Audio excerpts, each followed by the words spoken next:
खुश रहो। क्या मेरा बेटा शीत बसंत आ गया? हाँ उसके लिए कुछ भोजन का प्रबंध करो। ठीक है।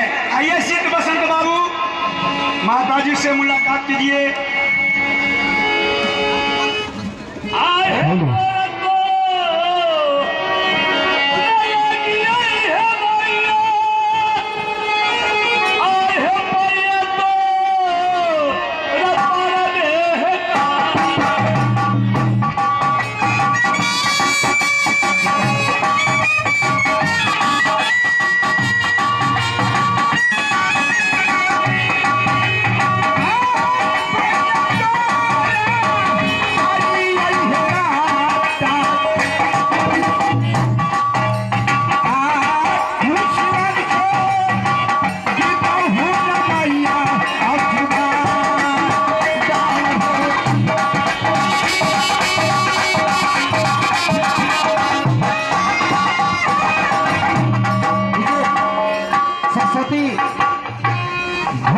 पार्टी चिड़िया के निवासी 10 रुपये का आशीर्वाद दिए।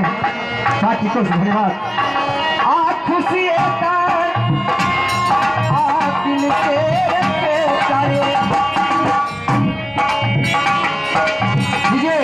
स्वर्गीय सत्यबाबू तेलगामा उनके तरफ से फिर 101 रुपये का पुरस्कार आया। मैं पार्टी को धन्यवाद देती हूँ। खुशी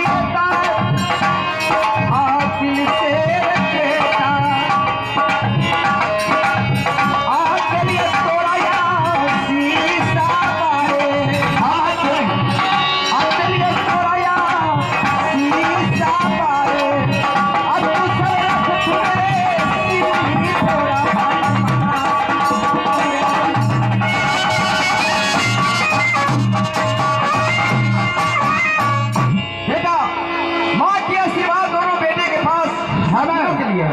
क्यों नहीं बात, लेकिन कुछ कर सकते हो ना।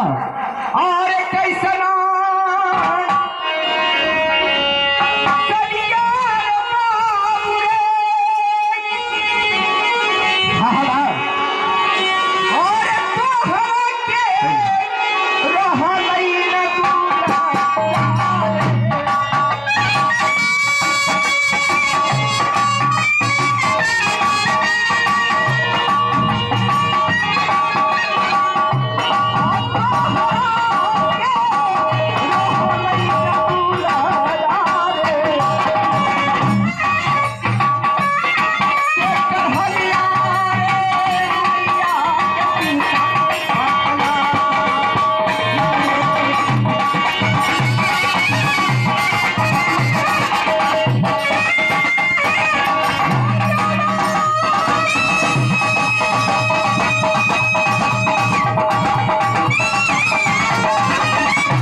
लेकिन कुछ कह सकता हूँ ना।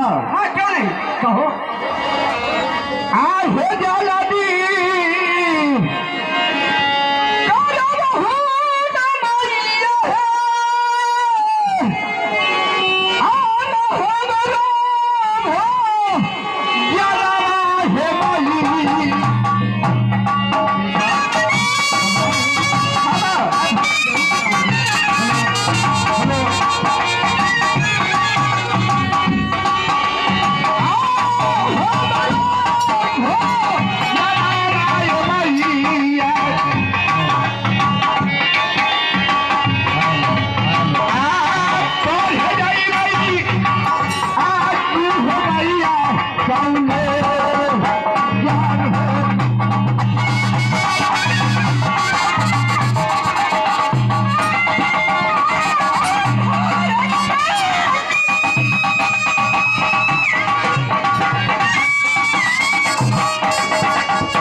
सुबह भोजन करा दो, मैं चले जाऊंगा स्कूल के पास का। ठीक है बेटा, सीतर बसर बैठो दोनों भाई। अरे हमारी नौरीन कहाँ गई? एक भी नौरी सामने नहीं आती है। अगर सामने आती है 4 लात आकर दे देती। ऐ नौरी! महारानी जी हम हैं ना। नौरा नौरा है, नौरी कहाँ गई? आ रही है, महल में जाओ, बना रही है। हमारे बेटे के लिए सुंदर भोजन लेकर जितना जल्द हो उतना जल्द आओ। अभी तुरंत।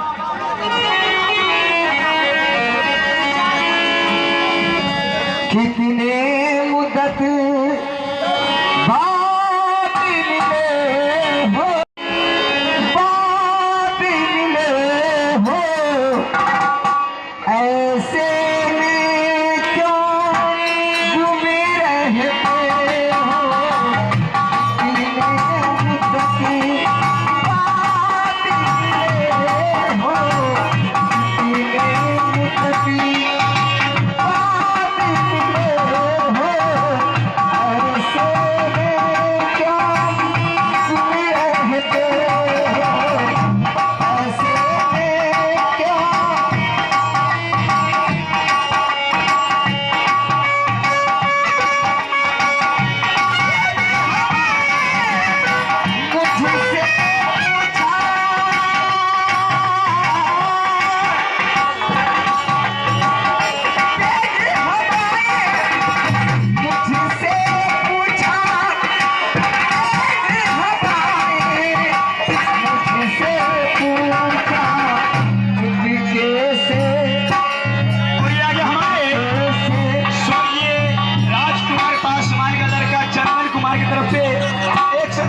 पुरस्कार है पार्टी ओर से बहुत बहुत धन्यवाद।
मेरा हौसला पूरा होगा कि आज मैं अपने पुत्र को मैं अपने हाथों से मैं खाना खिला रही हूँ।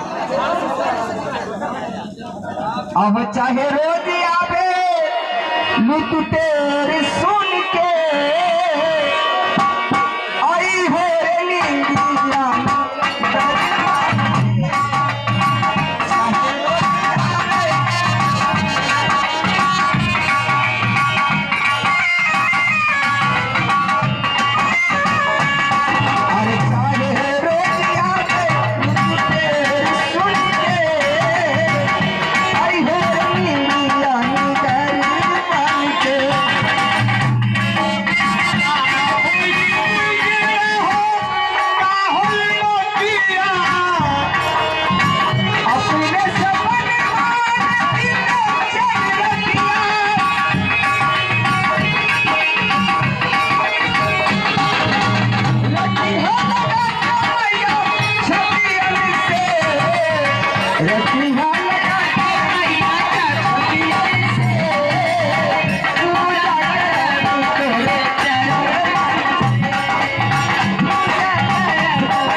मैं तुम्हें कुछ कर सकता हूँ, बोलो। आहे सब बिना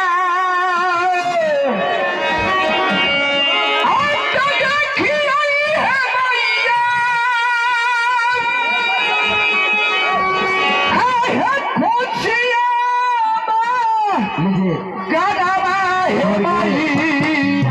मंत्र से एक सौ एक रुपये का पुरस्कार है।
देख रहा था, अच्छा भाई, लेकिन आज मेरी आंखों में आंसू क्यों?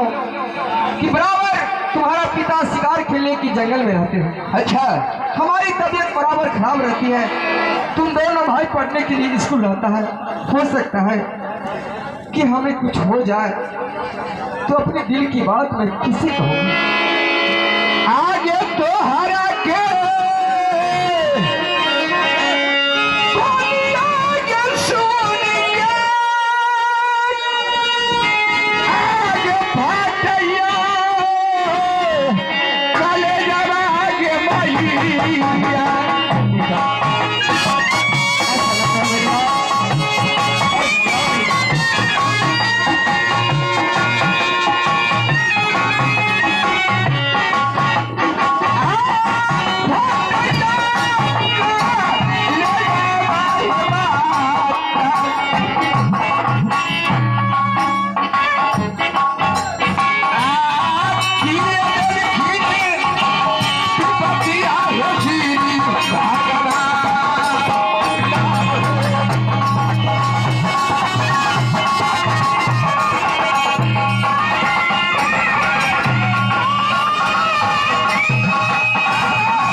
मन लगाकर पढ़ना और किसी से झगड़ा झंझट मत करना।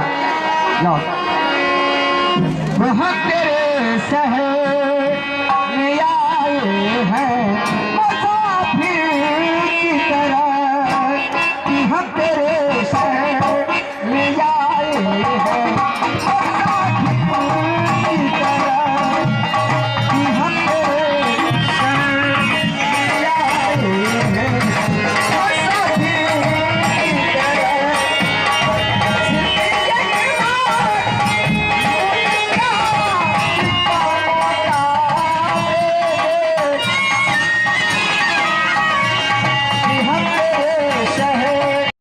खुश रहो। आदाब। बलवास मास्टर साहब को आदाब होता है। तब ये बताओ इतना लेट क्यों जो आता है? खाना सवेर नहीं मिलता है? बकरी चरवे रही है। बकरी चराता है हाँ तो तू खैर कर जाता है।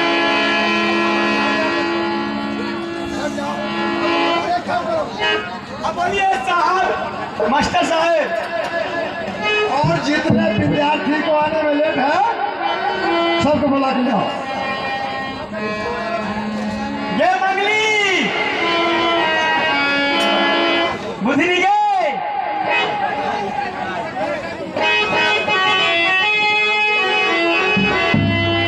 ये अरे क्या बात है, क्यों शोर कर रहा है? थोड़ा इतने देर से बोलबे छिप तू कहाँ रही? मैं भरता घर में थी, किचन में अब पढ़े नहीं चल रही? पढ़ने के लिए। मास्टर साहब हुआ कखनी से बोला रहा ना। हाँ, आप जाओगे पढ़ने के लिए। चल हरी सिया। अच्छा, अब छौड़ा कहाँ रह गेलो? कापी तो भूल गई, कापी लेके आओगे तभी तो। हरी सिया लग रहा चल।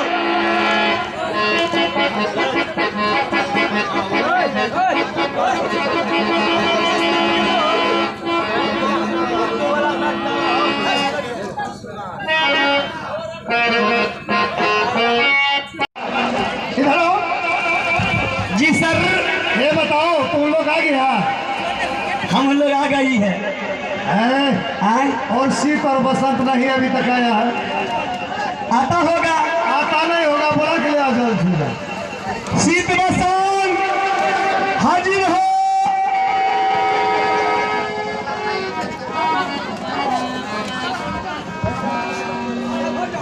आओ हो बोलतो राना की आई हो गुरु। आओ हो बोलतो रप्पा रे हो तारी।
भाई बसंत पाठशाला आ गए हैं, क्लास लग हुआ है। हम दोनों भाई को लेट हो गया था भोजन करने में, इसीलिए क्लास लगा हुआ। बैठ जाओ। बैठो बैठो बैठो। हम लोग बैठे हुए हैं।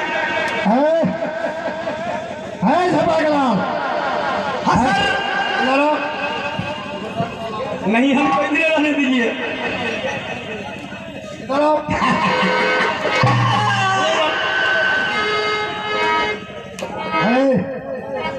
अरे इधर लड़का के इधर लड़का बैठो, लड़की बैठी है। मनीषा कुमारी, मुस्कान कुमारी, काजल रानी, मिस जूली, सिंह बसंत झबाकलाल।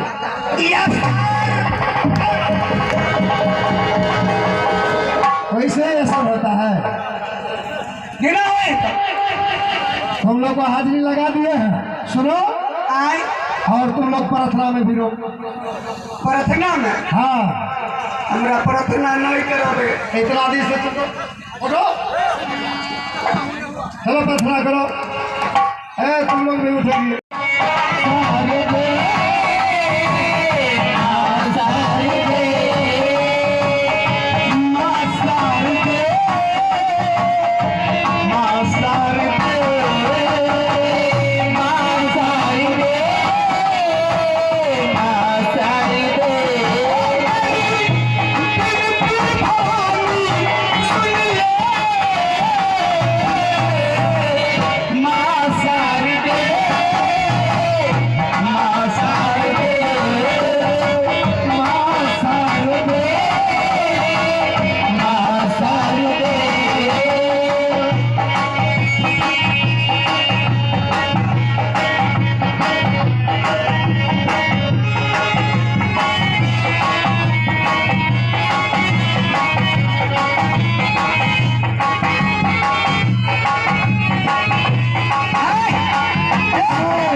इसको पढ़ने नहीं आती है।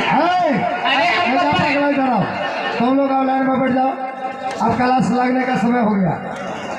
तुम लोग को पढ़ना है ना? सर जी देखिए लड़का कैसे करता है। ये पिक्चर खींचने वाला है।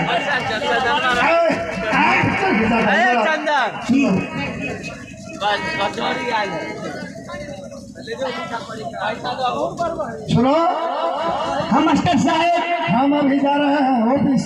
ऑफिस समझा? हाँ। तुमको यहाँ के मॉनिटर बनाते हैं। जो मैं कहूँगा वो एकदम दिया जलता रहा, भैया पढ़ता रहा, दिया जलता रहा भैया पढ़ता रहा, दिया जलता रहा, भैया पढ़ता रहा, दिया जलता रहा भैया पढ़ता रहा, दिया गया भैया पढ़ता रहा, दिया जलता रहा, भैया पढ़ता रहा।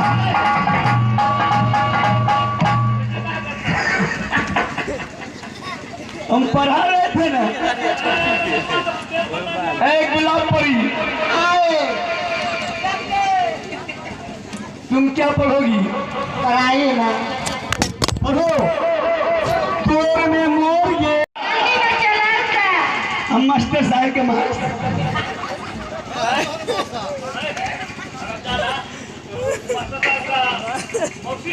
नहीं, किताब में लिखा हुआ ना। बैठो।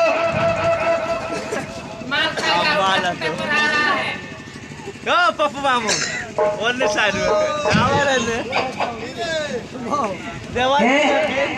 पढ़ो। मास्टर साहब चार भाई थे। मास्टर साहब चार भाई थे।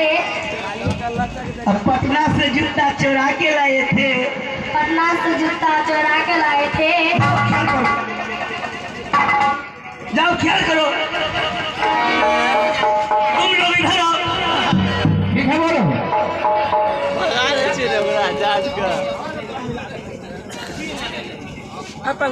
सुनो, बोलो कुर्सी पर कुर्सी, कुर्सी पे नगारा, कुर्सी पे नगारा। हम मास्टर साहब का नाना। मास्टर साहब का नाना किताब में लिखा हुआ देखो, किताब में लिखा हुआ। आएंगे ना मैं तभी मार खिलाएंगे। नहीं, लिखा हुआ है, यही पढ़ना है। हाँ ठीक है।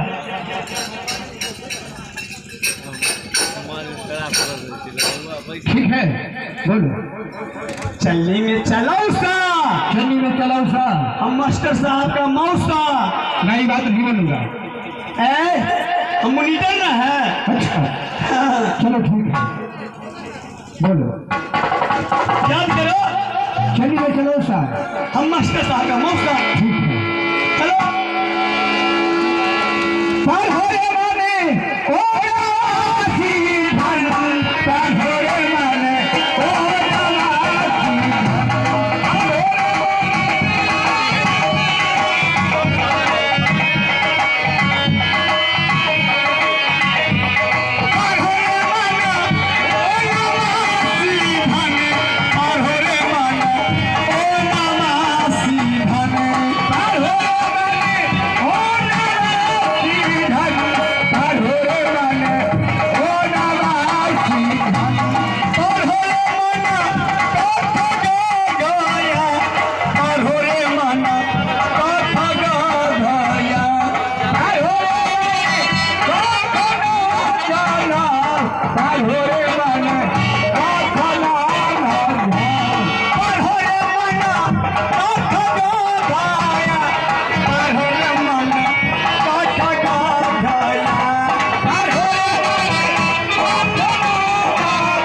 फल है बहुत है।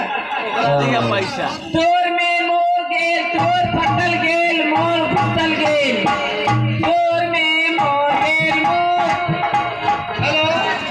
ए चुप सर जी आ गए प्रणाम सर जी। हाँ अरे सबको पढ़ाया। हाँ हाँ ठीक है, इधर आओ। अरे सुनो इधर, हाँ सर जी ये बताओ, हाँ ये अच्छा ढंग से पढ़ाया है? आज जो पढ़ाया है खुद ही सुन लीजिए। हाँ बताइए। ये पढ़ाया है हमको हाँ बोलो ना। सबक दिया है करवट से पिया चितन किया। सुन रहे हैं सर जी? हाँ हाँ बोलो। करवट से पिया चितन किया और दोनों हाथ गुलगुल पे दिया और जो मन सो किया। ये कैसा पढ़ाई है? पढ़ाई है। हाँ बताओ। करवट से पिया चितंग कयो दोनों हाथ गुलगुले पे दियो जो मन हुआ सो कियो। हाँ ये कौन पढ़ाया है? सर कुम्हार को देखते हैं हाँ हाँ हम देखे हुए। शाख को कैसे करवट से चितंग करते हैं, पूरा डलाते हैं, इतना बड़ा मिट्टी ले लेते हैं, दोनों हाथ धरते हैं कस के, गुलगुल करता है ना। हाँ हाँ बोलो ना। उस मिट्टी को दीनी बना लीजिए, कोहा बना लीजिए, फ्राई बना जो लीजिए। मन है सो बना लीजिए। और ठीक किया, तुम होशियार है, तुम अच्छा पढ़ाया। ए सुनो, सर जी क्या हुआ? तुमको क्या पढ़ाई? बताओ। दिया जलता रहा भैया पढ़ता रहा दिया गया भैया गया। ए मनोज, ये कौन पढ़ाया है? बताओ। दिया जलता रहा। हाँ क्या बोला? हम बोले क्या पढ़ाया? क्या? दिया जलता रहा, दिया जलता रहा, भैया पढ़ता रहा, दिया जलता रहा, भैया पढ़ता रहा, दिया गया भैया गया। ये कैसे हुए रे? नहीं जानते हैं, ये कैसा पढ़ाई है? हम सब अभी पढ़ रहे थे, हाँ मटिया तेल हो गया, सर खत्म, तो कैसे पढ़ते? भैया भी सो गया, मैं भी सो गया। ठीक है। ए, इधर आओ, तुमको क्या पढ़ाया? सर ये हमें पढ़ाया है कुर्सी पे कुर्सी, कुर्सी पे नगाड़ा, और मास्टर साहब मर गए स्कूल हमारा। ये कैसा पढ़ाई है रे? कोई नहीं बोले सर जी, बोले कुर्सी पर कुर्सी, कुर्सी पे नगाड़ा, मास्टर साहब स्कूल में है, हम है उनका। आज एक काम करो, समय करीब हो गया है, तुम लोग को छुट्टी का वक्त हो गया। हाँ। और कल सवेरे से सवेरे आ जाना। आज छुट्टी दे दो सबको। छुट्टी हो गया, छुट्टी हो गया। गाड़ी लगाओ।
पुरस्कार है हमारी पार्टी को, उससे बहुत बहुत धन्यवाद है।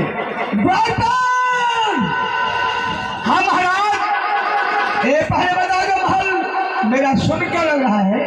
नहीं महाराज, सुन नहीं है, हम हैं।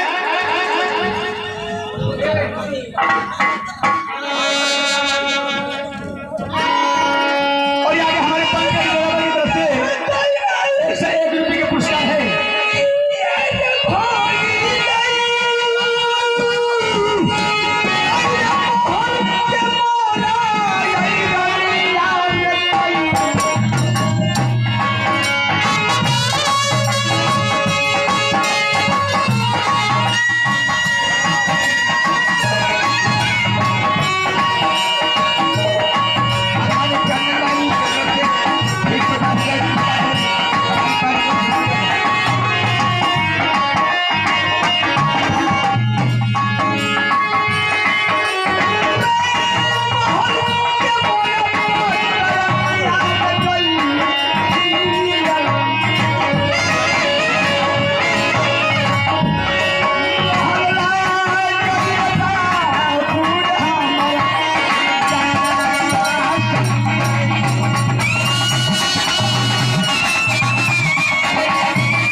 उदास लग रहा है, बात क्या है?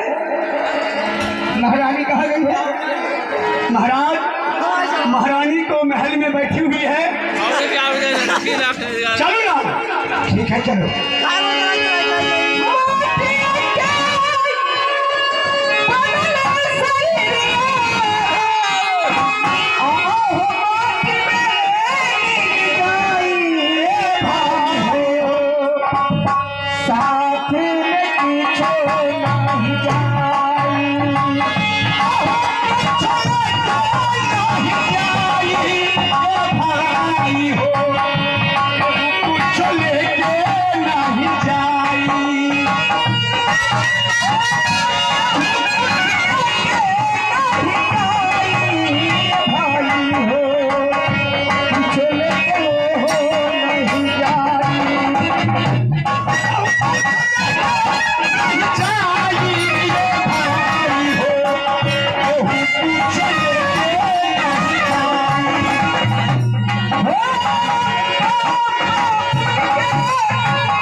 जंगल में शिकार खेलने के लिए गए। मेरा बेटा सीख और बसंत दोनों बराबर स्कूल पढ़ता है। हमारी तबीयत बराबर खराब रहती है और इस घर में एक नौरीन को मैं नहीं देखती हूँ। घरवाली नौरीन है कहाँ? नौरीन को अभी तुरंत महारानी जी बुला रहे हैं। नौरीन हाँ महाराज। मैंने आवाज सुन लिया, महारानी बोल रही है कि नौरीन नहीं रहती है। नहीं महाराज, नौरीन रहती है, लेकिन समय से नौरीन काम घर की नहीं करती। वो खाना बनाने के लिए अंदर में थी।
वह तो महेश्वर सिंह को बताओ।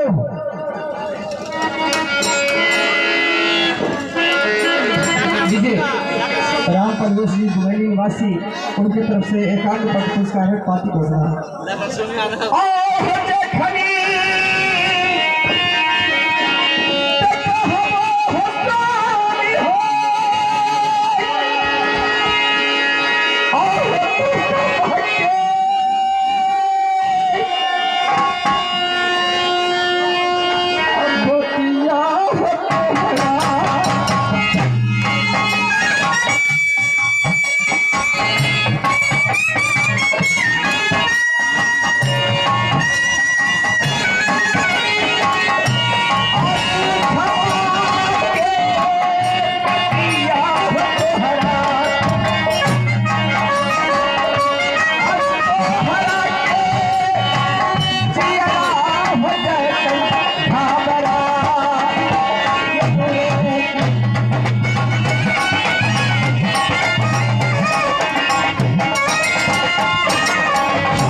गुस्सा में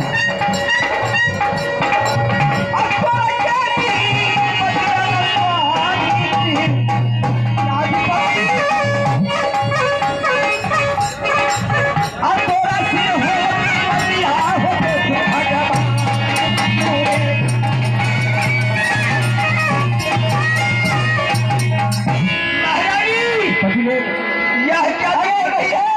मैं अपना दुख की बात अगर आपसे कह दूंगी तो आपका दिल घबरा जाएगा। मैं क्या है तू सब क्या देखी है? आओ तो भले ना जाइया हो पिया हुआ बापू खबा के बातिया हो।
मैं बेटा से कुछ बातचीत करती, लेकिन बेटा तो मेरा पढ़ने के लिए स्कूल गया है। आप बैठिए, मैंने अपने पलंग पर मैंने क्या देखी मैं आपसे कहती हूँ।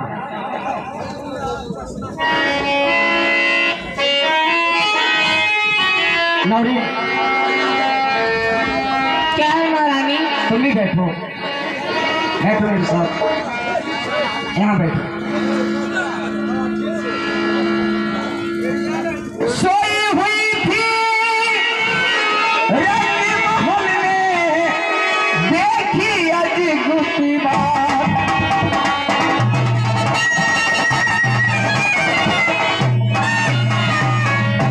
सोई हुई थी रंग महल में, देखी अजगुती बात।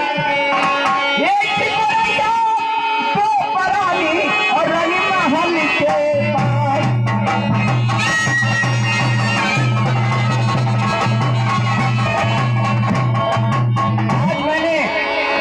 पलंग पर सोई थी, मैंने सपना में क्या देखी?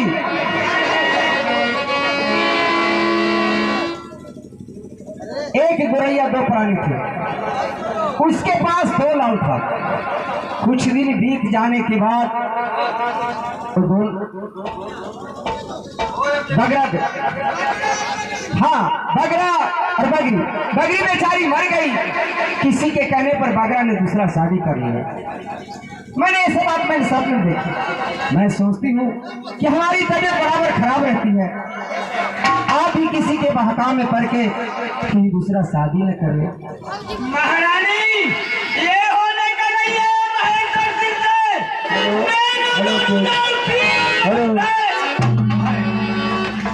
कुछ दिन बीत जाने के बाद किसी के कहने पर बगरा ने दूसरा शादी किया। जब सौतेली माँ इस घर में आई तो मैंने आंखों से देखी कि दोनों बच्चे की चोट से मार मार कर मार डाला। मैं सोचती हूँ कि मेरा बेटा शीत और बसंत बराबर स्कूल रहता है, मैं कहीं मर जाऊं, मेरी तबीयत खराब रहती है। किसी के कहने पर, किसी की बात पर कहीं आप दूसरा शादी कर लें तो यही हाल में मेरा बेटा का होगा। महारानी ये होने का नहीं है।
दिल में घुमरा उठती है। शायद मेरे ऊपर किसी की मुसीबत आने वाली है। आह तू जा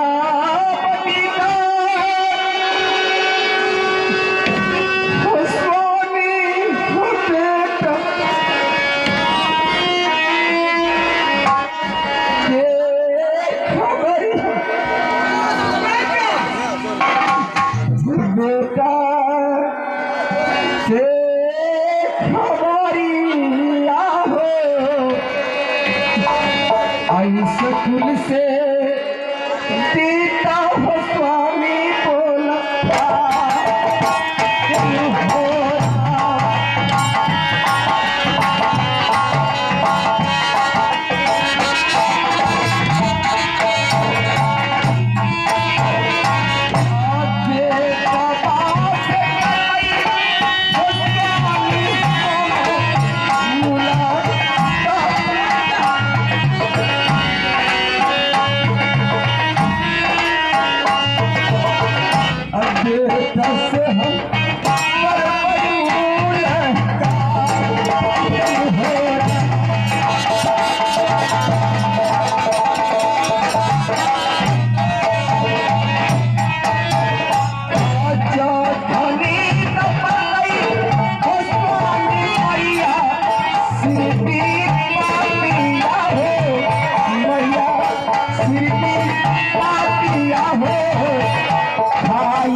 सबसे बड़ा उनकी तरफ से 100 रुपये का आशीर्वाद मिला।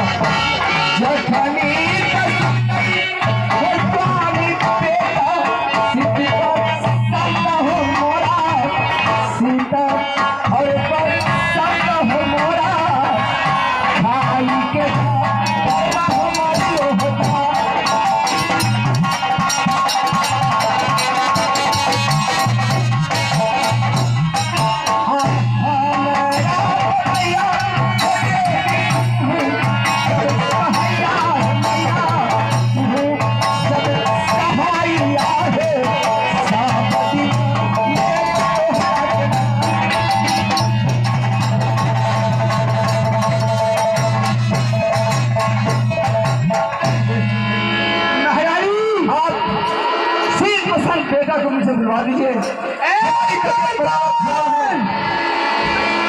हम महाराज थोड़े यहाँ से जाओ कॉलेज जहाँ किसी पर पढ़ रहा है और जा करके बेटा सीट पसंद कहना कि आपको वहाँ पिताजी बुलाए। नहीं महाराज, पहले डॉक्टर साहब के बुला के दिखा दियो मलकिनी के। अरे माई माई क्यों कहीं निकल गए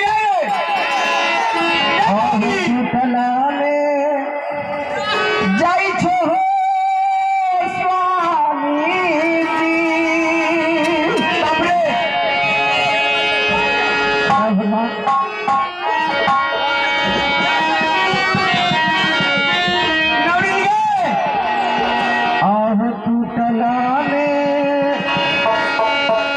जय छे हो स्वामी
देखो साहब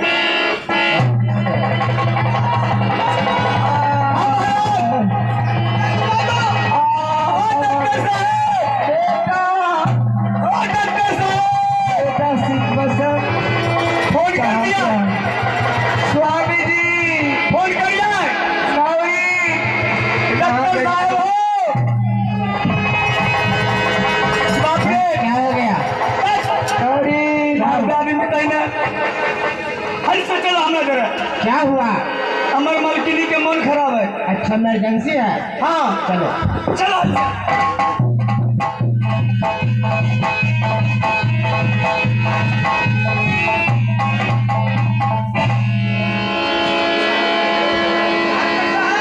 महारानी का तबीयत खराब हो गया है। अच्छा बहुत जल्द देखिए तो पहले ठीक है, मैं देख रहा हूँ।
की हो गेलो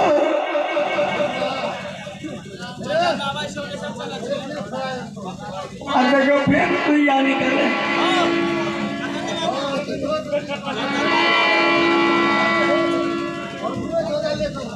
और कत्ते बुखार में की नहीं जाओ हम महाराज सुइया दवाई हो रहा है हाँ उसे आराम में छोड़ देना और जो पैसा डॉक्टर साहब कहेगा दे देना हम मेरा पैसा दे दे बिजली का चाबी तुम्हारे पास है हाँ पैसा जो डॉक्टर साहब कहेंगे दे देना हमारे हैं एक रात दो दे दे हम पैसा चंदन महल चंदन नहीं अच्छी है अरे पप्पू अरे चंदन महल वो डॉक्टर साहब देखो इनको जो है मैंने नींद का सुई दिया हूँ बापरे और बीमारी हाईएस्ट है समझा बीमारी स्टरा है हाँ बीमारी जो है हाईएस्ट है हाई पावर में है इसलिए जो है मैंने लो होने के लिए इनको सुई दे दिया हूँ हमारा फीस दो और मैं चलूँ फीस हाँ हाँ क्या रुपया हो गया हमको हो गया 15,000 रुपया देखिए रंभू पासवान से मांग के लाओ लाओ ना हो तिजोरी के चाबी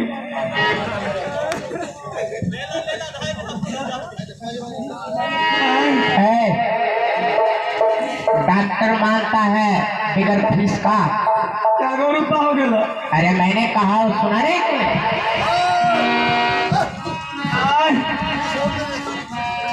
20 गो हो जाते ना चलो जो रह गया फिर बाद में देना। हाँ डॉक्टर साहब, हाँ हमार मालकिनी ठीक हो जाती ना? ठीक हो जाएंगे, उनको 4 घंटा नहीं जगाना है।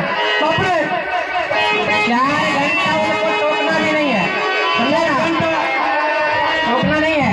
कल इसलिए कि अगर 4 घंटा के अंदर अगर उठा देते हो तो वो नष्ट हो जाएंगे। 4 घंटे के अंदर उनको टोकना नहीं है। ठीक है, मैं जा रहा हूँ। ये तो जो है बेचारी चली गई, 106.5 डिग्री बुखार, लोग कहीं दिखता है, ये तो चली गई, मैंने थक करके जा रहा हूँ।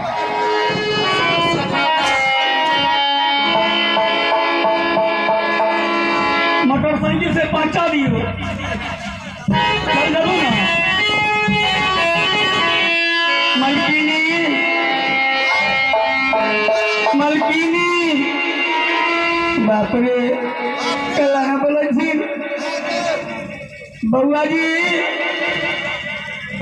सीत बसन, फोन कर दे छियन।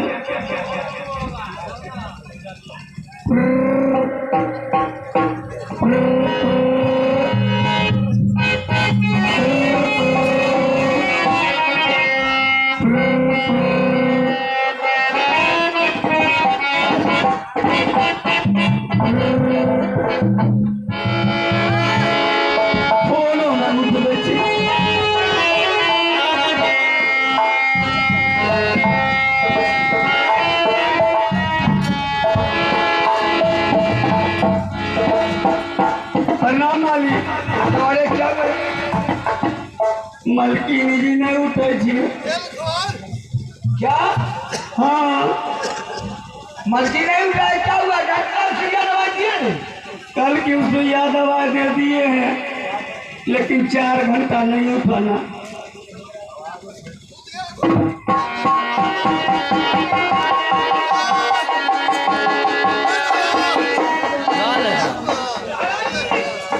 बाप रे, महारानी नहीं उठाया कि उठाया तो सही बात हो गया। बाप रे, मलकिनी के नागे मोरियल गिरे, बाप रे मालिक, अब हमरा के खाए ले बेटी, बाप रे बाप, अरे बाप रे।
Yeah.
है